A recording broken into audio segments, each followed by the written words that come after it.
ታላቅ የምስራች የትንሣኤ በዓል ምክንያት በማድረግ ከዲኤምሲ ሪል ስቴት ታላቅ ቅናሽ ተዘጋጅቷል። በካሬ 97000 ብር ሲሸጥ የነበረው ወደ 78000 ብር ለተወሰኑ ደንበኞች መቀነሳችንን ስንገልጽ በታላቅ ደስታ ነው። ባለ 1 መኝታ ከ430000 ብር ጀምሮ፣ ባለ 2 መኝታ ከ620000 ብር ጀምሮ፣ ባለ 3 መኝታ ከ750000 ብር ጀምሮ ከ60% የረጅም ጊዜ የባንክ አማራጭ ጋር ማለትም 40% በ2 ዓመት ከ6 ወር ከፍለው ቤቶን የሚረከቡበት። አስተውሉ፣ እኛ ጋር ሲገዙ ቤት ብቻ አይደለም የምንሸጠው፣ የተንጣለለ የመኖሪያ መንደርም ነው። ለልጆ እንዲሁም ለአዋቂ ሁሉንም የሚያገኙበት ግቢ፣ የመዋኛ ገንዳ፣ የልጆች መጫወቻ ሜዳ፣ ላይብረሪ፣ የገበያ ማዕከል፣ ሜዳ ቴኒስ፣ ባይኬሪያ፣ ይህን ሁሉ በአንድ ቦታ የሚያገኙበት ዲኤምሲ ሪል ስቴት። ለበለጠ መረጃ በ0982 172727 እንዲሁም በ0939 9696 65 ላይ ይደውሉልን። ሰላም ጤና ይስጥልን። ክቡራትና ክቡራን የአዲስ ምንጭ ቤተሰቦች እንዴት ውላችኋል? እንዴት አምሽታችኋል? በያላችሁበት የከበረ ሰላምታችን ይድረሳችሁ። ዕለቱ ሚያዝያ 21 ቀን 2017 ነው። አሁን የደረሱንን ሰበር መረጃዎችና ለዕለቱ ያዘጋጀንላችሁን አበይ ዜናዎች ቀጥሎ እናቀርብላችኋለን። ከመረጃዎቹ ጋር አብሬያችሁ ቆይታ የማደርገው የእናንተው ውብሸት ታየ ነኝ። ክቡራትና ክቡራን እንደተለመደው ላይክና ሼር በማድረግ ዝግጅቱን እንድትጀምሩ በታላቅ አክብሮት እንጠይቃለን። ከሰበር መረጃዎቻችን እንጀምራለን።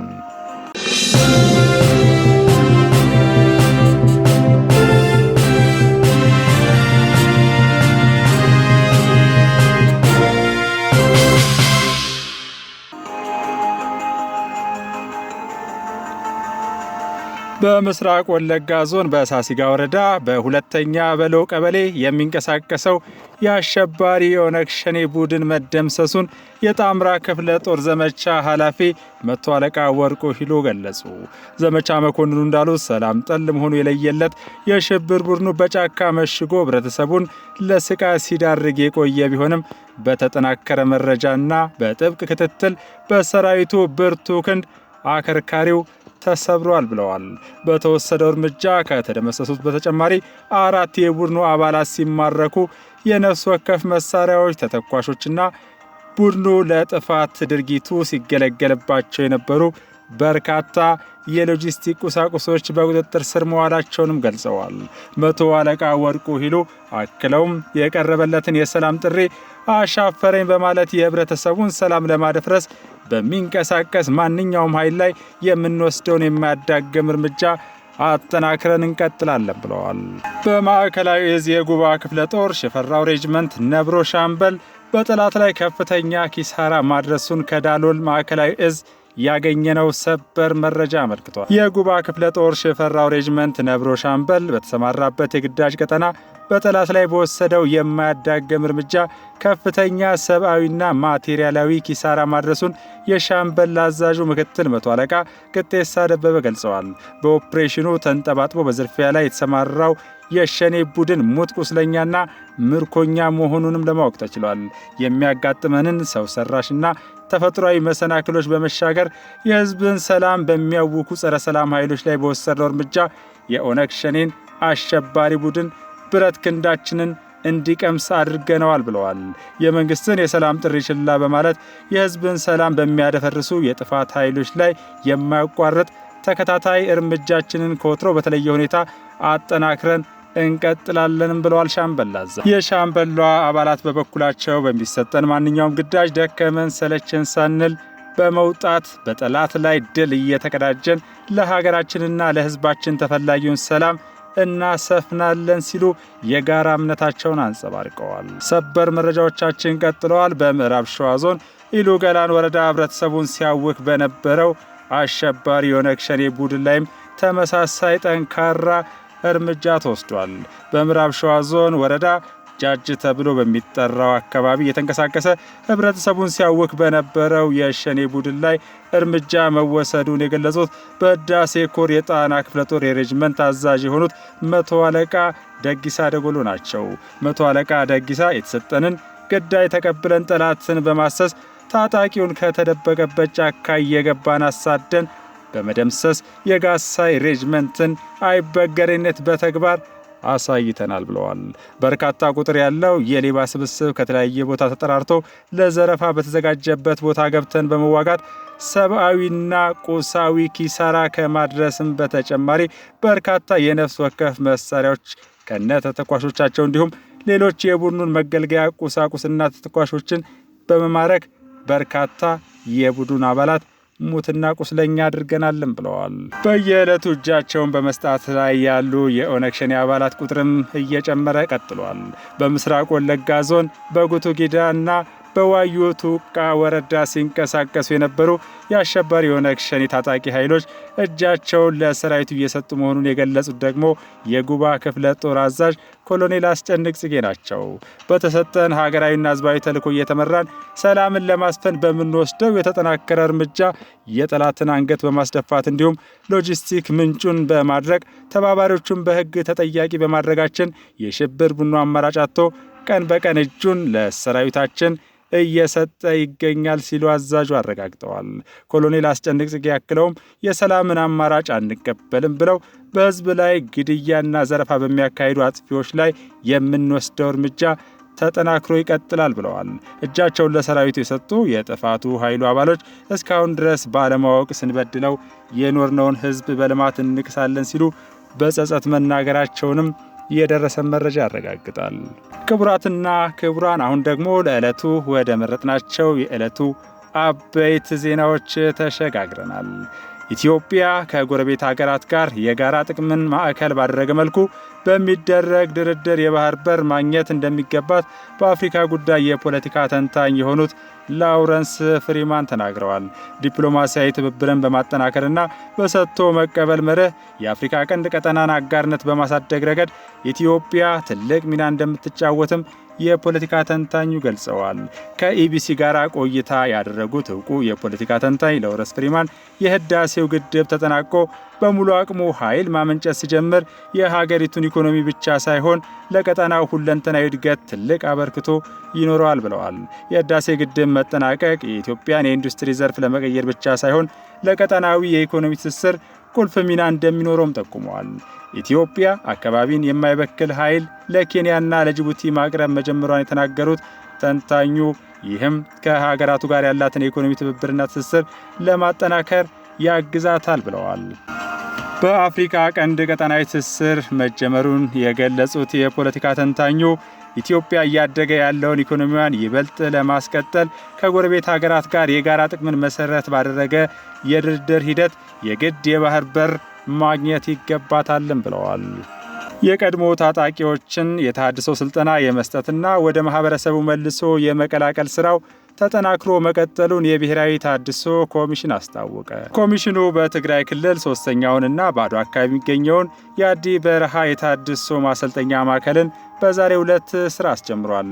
የአዲ በረሃ የማሰልጠኛ ማዕከል በመጀመሪያ ዙር 400 የቀድሞ ታጣቂዎችን ተቀብሎ ነው ወደ ስራ የገባው። የብሔራዊ ተሃድሶ ኮሚሽን ምክትል ኮሚሽነር ብርጋዴር ጄኔራል ደርቤ መኩሪያው በፕሪቶሪያው ስምምነት መሰረት የሰፈነውን የሰላም ስምምነት ሂደት ለማጠናከር በርካታ ተግባራት እየተከናወኑ እንደሚገኙ ጠቁመዋል። ከእነዚህም አንዱ የቀድሞ ታጣቂዎችን ትጥቅ የማስፈታት የተሃድሶ ስልጠና የመስጠትና ወደ ማህበረሰቡ የመቀላቀል ተግባራት ተጠናክረው መቀጠላቸውን አስተዋል። በማዕከሉ ስራ ማስጀመሪያ መርሃ ግብር ላይ ከተባበሩት መንግስታት ድርጅት፣ ከአፍሪካ ህብረትና ከአጋር ሀገራት ታዛቢዎች ተገኝተዋል። ቀጣዩ የዕለቱ አበይት ዜናና ዋነኛ አጀንዳ ነው። ለጎንደር ልማት ያልሆነ ለማን ይሆናል የሚል ነው ርዕሰ ጉዳዩ። አብረን እንከታተል። የኢትዮጵያ አየር መንገድ የጎንደር አውሮፕላን ማረፊያን በ1.2 ቢሊዮን ብር ወጪ ለመገንባት ቃል መግባቱን ተከትሎ ኑ ጎንደርን እንሞሽር ታላቅ የገቢ ማሰባሰቢያ መርሃ ግብር በአዲስ አበባችን እየተካሄደ ይገኛል። በመርሃ ግብሩ ላይ የኢፌዴሪ ፕሬዝዳንት ታዬ አጽቀሥላሴን ጨምሮ የክልል ርዕሳነ መስተዳድሮች፣ የክልልና የፌዴራል መንግስት ከፍተኛ አመራሮች፣ ባለሀብቶችና ጥሪ የተደረገላቸው እንግዶች ተገኝተዋል። የተለያየ መጠን ያለው የገንዘብ ድጋፍም እየተደረገ ይገኛል። የገንዘብ ማሰባሰቡ መርሃ ግብር ቀጥሏል። ቀጥሎ የምናጋራቸው የኢፌዴሪ ፕሬዝዳንት የሆኑት አምባሳደር ታዬ አጽቀሥላሴ ያደረጉትንና የብዙዎችን ትኩረት የሳበውን ንግግር ነው። አብረን እንከታተል። ስልጣኔንም ይዋጃሉ፣ የበለጠ እድገት ይኖር ዘንድ ደግሞ መስፈንጠሪያ ይሆናሉ። ለኢትዮጵያ ከተሞች ምርጫቸው ሁለት ነገር ነው። አንዱ በእውቀት በሀብት ማደግ፣ ከዓለም የስልጣኔ ጉዞ ጋር መሰለፍና ሰልፍን ማሳመር፣ ወይም ከነ ቡትቷቸውና ቡትቷችን ለዘላለም የተፈረደብን ይመስል በረጀ ስትራክቸርና አሳቤ ወይም ብሂል ሰጥሞ መናኛ ከተማ መሆን። እርግጠኛ ነኝ ሁለተኛው አይመረጥም። ምናልባት ለመምረጥ የከጀሉ ቢኖሩም ዘመን አይፈቅድም፣ ጊዜም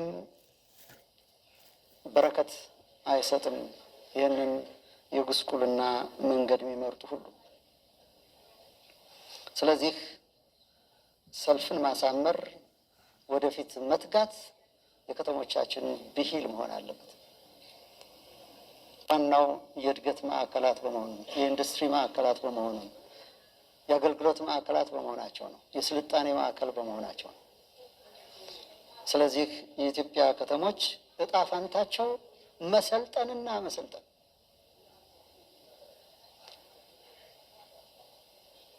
ክቡር ጠቅላይ ሚኒስትር ዶክተር አብይ አህመድ የኮሪደር ልማትን ሲያስቡ የሌሎችን ዓለማት የእድገት እንቅስቃሴ ግምት ውስጥ በማስገባት እንቆቅልሽ ሆኖ የኖረውን የኢትዮጵያ የእድገት ጥያቄ ኮነንድሮም ለማደግ ኢትዮጵያ በምን መንገድና በምን ያክል ፍጥነት መሄድ አለባት? ምን የተለያዩ ጥረቶች ቢኖሩም ነገር ግን ቁልፉን ለይቶ የማወቅና የመረዳት ጉዳይ ነው። እንደኔ አረዳድ የአድዋ ሚዚየምን እጹብ ድንቅ ስራ እና ብሩህነት የብርሃን ፍላጻውን የሰጠ ይመስለኛል። ለዘመናት ተቆፍሮ ድሮ ወጣቶች እያለን አድዋ ሲኒማ ምናምን ይባል ነበር። ከዛ በኋላ ለልማት ተብሎ ለዘመናት ተቆፍሮ ውሉ በማይታወቅ ልኬታ ተቀምጦ የነበረን ዋና ቦታ ኢትዮጵያን በሚዘክር ኢትዮጵያን ማዕከል በሚያደርግ ኩነት ታሪካችንን በሚያድስ ልኬታ የአድዋ ሚዚየምን በዛ ልኬታ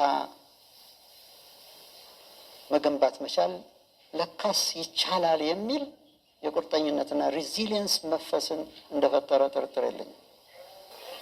ስለዚህ እውቀት፣ ሀብት፣ ሰው፣ ብሩህነት ከተስማሙ ኢትዮጵያን ማስፈንጠር ይቻላል።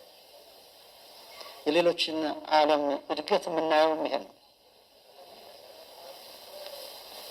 የእድገት ቁልፉ በብልህነት በመገለጥ ስሜት አዲስ ሀሳቦችን በማማተር ህዝብን አስተባብሮ ሳይታክቱ መስራት ነው የእድገት ምንጭ። አዲስ የፈጠርነው ጉዳይ አይደለም። ሌሎች ዓለማት የሄዱበት መንገድ ነው። በመሆኑም በተለይ ቅድም እንደጠቀስኩት ኢትዮጵያን እንዴት እናሳድጋት የሚለውን እንቆቅልሽ ለመፍታት ቁልፉን የያዝነው ይመስለኛል። ከዚህ በፊት የተሞከሩ አልነበሩም ማለት አይደለም። አሁን ግን ፎር ሹር የሀሳብ ማረጋገጫው ተግባር በመሆኑ ተግባር ደግሞ ሌላ ሀሳብን የሚፈጥር በመሆኑ አሁን ያየነው እድገት ይሄንን የሚዋጅ ነው ለማለት ይቻላል። ስለዚህ ባለው እየጨመሩ እየገነቡ እያሻሻሉ የሚሄዱ ተግባራቸው ሕያው ነው። ተግባራቸው የሚታይ የሚደሰስ በመሆኑ አገርን ያሳድጋል፣ ትውልድንም ያኮራል። ስለዚህ የዚህ አካል ሁሉ የሆናችሁ በአንዱም ወይም በሌላው መልኩ ኖሮንሊ በዛሬ ኖቬምበር ብቻም ሳይሆን በሌሎች የልማት ስራዎች እጅግ ልትመሰገኑና ልትኮሩ ይገባችኋል እላለሁ። ኢትዮጵያ ሀያል ሀገር ነው። ኢትዮጵያ እኛ በግንዛቤያችን ወይም ደግሞ በመንገራችን ልኬታ በሰፋ ነው ያስተሳሰቡ ምህዳር ብቻ የሚገለጽ አይደለም። ኢትዮጵያን ከኛ በላይ ሌሎች ከፍ ሲያደርጉት በዛ ልኬታ ይህ ትውልድ የሚጠበቅበትን መከወን ይኖርበታል። ስለ ኢትዮጵያ ተናግረው ዘክረው የማይጠግቡ አያሌ ህዝቦች አሉ። አንዳንዴ እነሱ ባዩን በተመለከቱን ልኬታ ራሳችን ብናይ እንዴት ጸጋ ነው እላለሁ።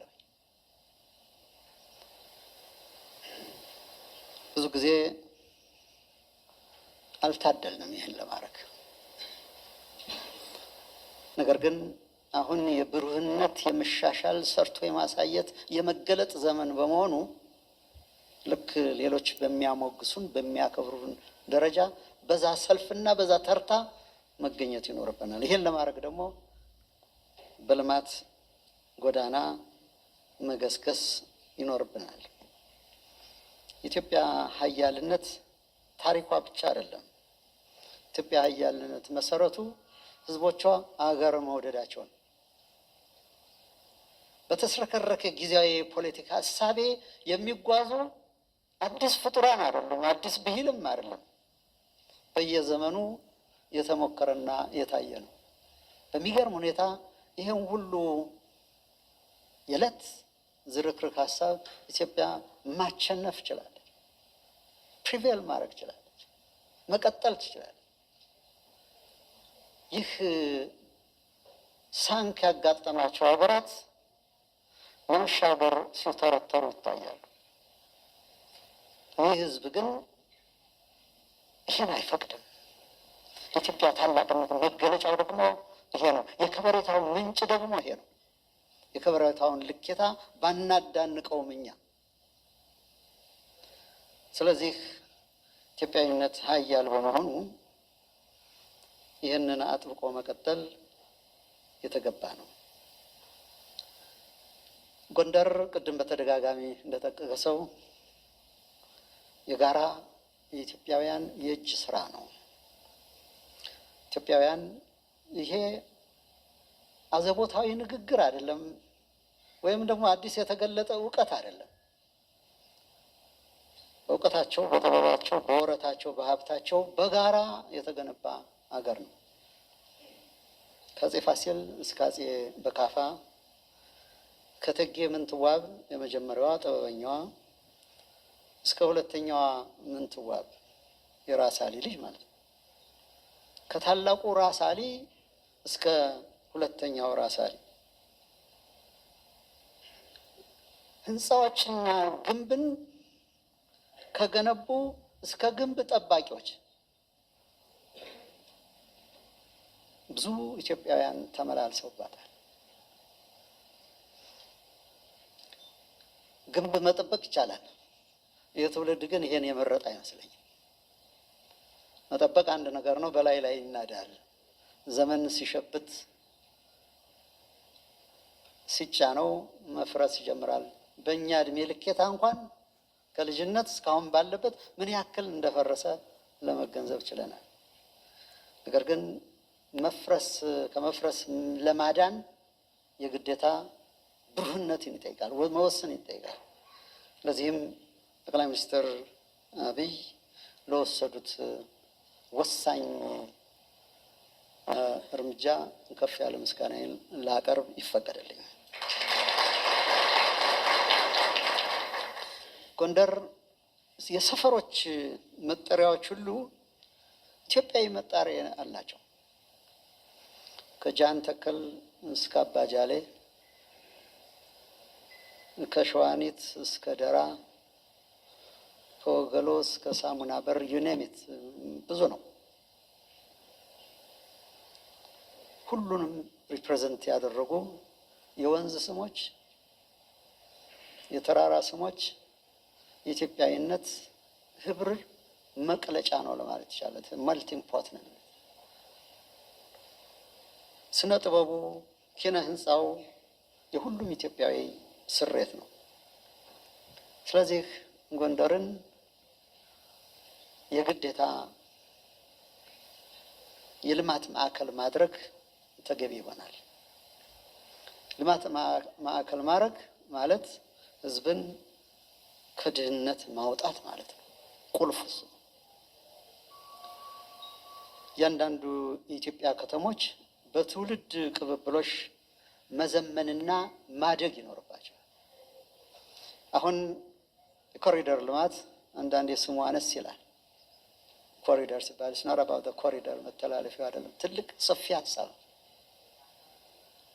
ጎንደር ብቻም ሳይሆን በተለያዩ ቦታዎች የተጀመሩት የኮሪደር ልማቶች የተሃድሶ ዘመን ዋነኛ ካስማ በመሆናቸው ይህንን ማስፋት እና ማጠናከር ይኖርብናል። በጎንደር ብቻ የሚወሰን አይደለም። እውነታው ደግሞ ይህንን የሚያመላክት አይደለም። በተለይ ይህ ፕሮግራም እንዲሳካ በተለያየ ደረጃ የተሳተፋችሁ የግል ባለሀብቶች፣ የከተማው ከንቲባ እና ስታፋቸው፣ የፌዴራል መስሪያ ቤት የስራ ኃላፊዎች እና ሰራተኞች የተለየ ድርሻ በመውሰድ ላደረጋችሁት አስተዋጽኦ ሁሉ የላቀ ምስጋናዬን አቀርባለሁ።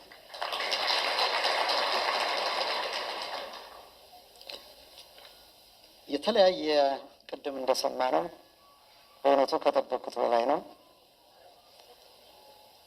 ልባችሁን ከፍታችሁ ሕሊናችሁን ሰጥታችሁ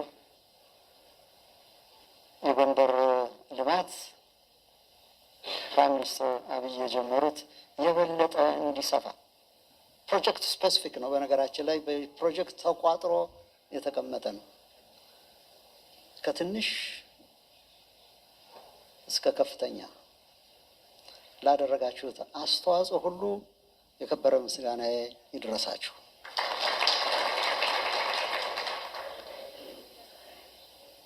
የጥበብ ሰዎች ጎንደር በዜማ አይታማም ነበር። የተወሰኑ ድምፃውያንን ተመልክቻለሁ። ለምስጋና የለሰለሰ ድምፅ ለጎንደር ንፉግ አይመስለኝም ነበር።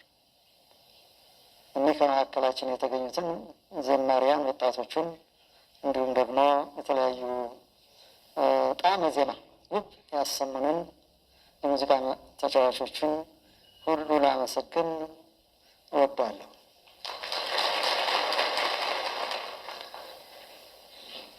ቅድም እንዳልኩት እኔ መንደር ሰዎች በኪነ ጥበብ በስነ ጥበብ አይታሙም ነበር። ዛሬ ግን ብዙዎቹን አላየኋቸውም። ለጎንደር ያልሆነ ለምን ይሆናል የሚል ጥያቄ አጭሮብኛል። ስለሆነም የመገለጥና የብሩህነት ጊዜ ስለሆነ ግምት ውስጥ የምታስገቡት ሌላ አይነት ስልባቦት ካለ ጥረጉት ለማለት ነው ፈልግ። ለዚህ ነው የጥበብ ተሰጥኦ በልማት ጎዳና ከሄድን ሰላማችን ይጸናል። ሰላማችንን ካጸናን አስተውሎታችን፣ ሀሳባችን ሁሉ ይሰፋል፣ ይዳብራል። ለውጥ የሚያሰላስል ሰላም የለውም። ሰላም አለመኖሩ ብቻም ሳይሆን ሌላውንም ያውቃል። የእድገትም እንቅፋት ነው። ጎንደር እና አካባቢው ለብዙ ዘመናት በዚህ መሰል ተግባር ታውቋል። ፍቱን መድኃኒቱ ግን ሰላም ልማት በመሆኑ አስተዋይነትና አርቆ ሀሳቢ በመሆን ስንቃችንና መንተራሻ መከዳችን ደግሞ ሰላማችን አድርገን ኃይላችን አዳብረን ከዓለም ፊት በሞገስ በክብር መቆም አለብን። የፈጠነ የሚንደረደር ዓለም ነው። የዘላለም ኋላ ቀር መባል አታካች ነው፣ አድካሚ ነው። አሁን ግን ዘመኑ ያንንም ስለማይፈቅድ እያንዳንዱ ሰልፉን ማሳመር የግድ ይሆናል። በአምባጓሮችን ልኬታ የምንመዘን ሳይሆን በልማት አስተዋጽኦችን የምንለካ መሆን ይኖርብናል። ሁላችሁንም እንደገና በድጋሚ አመሰግናለሁ። እኔ ልናገር አልነበረም የመጣሁት፣ ተረፋፈደ ነበር ቅድም የነገሩኝ እና የመሰለኝን አቅርቤያለሁ። ኢትዮጵያ እድለኛ ነች። ብሩህ ትጉህ መሪዎች አሏት። ስለሆነም ተስፋችን ብሩህ ነው፣ የጸና ነው። እንደገና በድጋሚ አመሰግናለሁ። ጊዜ